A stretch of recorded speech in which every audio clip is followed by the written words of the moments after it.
জন্য চলছে। পত্রিকার পাতা খুললে, টেলিভিশনের পর্দা খুললে আমরা দেখতে পাই চাঁদাবাজি আর সন্ত্রাসবাদী। আওয়ামী লীগ পতন হয়েছে, তারা যেখানে চাঁদাবাজি করত, সন্ত্রাসী করত, তারা আজকে নাই, কিন্তু আরেকটি গ্রুপ সেখানে নিয়ে দখল করে বসে আছে। পরিষ্কার বলি, সরকারকে বলি, কর্তৃত্ববাদী হন, শক্তিশালী সরকার হন, আমরা তো আপনাদের ভালো কাজের সাপোর্ট করি। অবশ্যই চাঁদাবাজ সন্ত্রাসবাদের বিরুদ্ধে আপনারা কঠোর অবস্থান নিলে বাংলাদেশ খেলাফত মজলিস এবং এদেশের জনগণ আপনাদের পক্ষে একসাথে কাজ করবে, কাঁধে কাঁধ মিলিয়ে।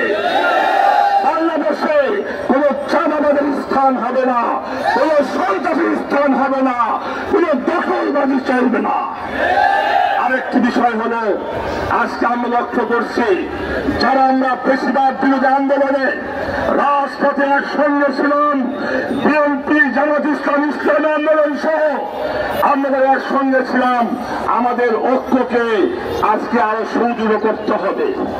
আমরা একে অপরের বিরুদ্ধে কথা বলতে গেলে শালীন ভাষায় কথা বলবো, আমরা সমালোচনা করব, আমরা প্রতিযোগিতা করব, কিন্তু প্রতিহিংসা আমরা করব না।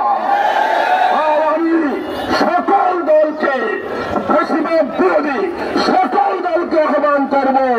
এবং গতকালকে আমাদের আমির মজলিস আল্লাহ মামুনুল হক আহ্বান করেছেন, এই মুহূর্তে যদি আমাদের মধ্যে অনৈক্য সৃষ্টি হয় তাহলে আওয়ামী লীগ পুনর্বাসনের সুযোগ পেয়ে যাবে।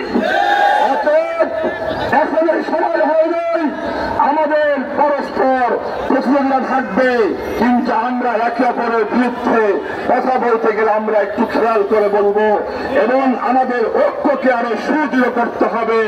আমাদের এখনো অনেক সময় বাকি। আমরা একটি সুন্দর বাংলাদেশ গড়তে চাই। এই বাংলাদেশ গড়তে গেলে আমাদের মধ্যে অনৈক্য হলে আমাদের জন্য বাধা হয়ে দাঁড়াবে।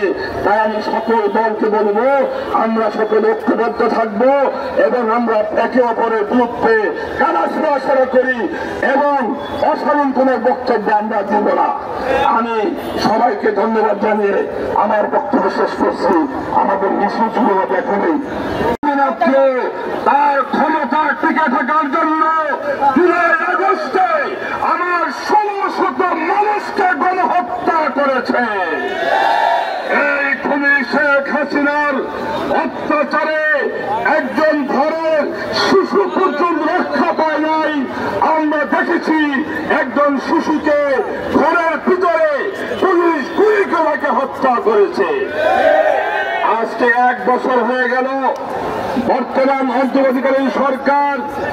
আমরা বারবার বলে আসতেছি, আপনারা খুনি শেখ হাসিনা এবং তার দোসরদের বিচার কার্যক্রম একটি দৃশ্যমান পর্যায়ে নিয়ে আসুন।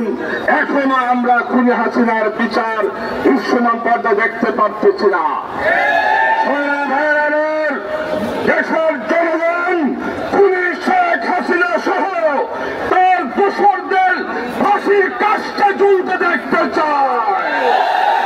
অবিলম্বে ২-১ মাসের মধ্যে খুনি হাসিনার ২-১টি মামলার রায় জাতি প্রত্যাশা করে। আজকে খুনি শেখ হাসিনা এদেশ থেকে পালিয়ে গেলেও তার ষড়যন্ত্র এখনো বন্ধ হয় নাই। তার দোসররা, তার রেসপন্সাররা বাংলাদেশের বিভিন্ন জায়গাতে অবস্থান করতেছে।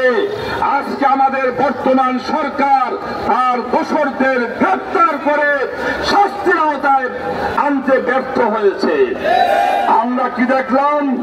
গত 2 দিন আগে গোপালগঞ্জে এনসিপির একটি শান্তিপূর্ণ সমাবেশে পলাতক নেত্রী শেখ হাসিনার নির্দেশে গোপালগঞ্জ যারা আওয়ামী লীগ ছাত্রলীগ করে তারা যে ন্যাক্কারজনক হামলা করেছে, এই হামলার নিন্দা করার ভাষা আমাদের নাই। পরিষ্কার কথা বলি, এই বাংলাদেশে গোপালগঞ্জ নয়, সারা বাংলাদেশে কোথাও আওয়ামী লীগকে দাঁড়াতে দেওয়া হবে না ইনশাআল্লাহ।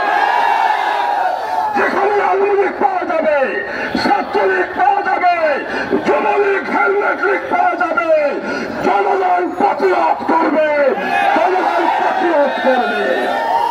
যদি কোন সরকারের কোন কর্মকর্তা, প্রশাসনিক কর্মকর্তা খুনি শেখ হাসিনার দূষরদের পুনর্বাসন করার চিন্তা করেন, তাদেরকে রক্ষা করার চিন্তা করেন, তাহলে আপনাদের বিরুদ্ধে আমাদের আন্দোলন চলবে। দ্বিতীয় বিষয় হল, আমরা বারবার বলে আসতেছি, ঢাকা শহরে জাতিসংঘের মানবাধিকার কমিশনের কার্যালয় করার জন্য বর্তমান গভর্নমেন্ট তারা নীতিগত সিদ্ধান্ত দিয়েছে।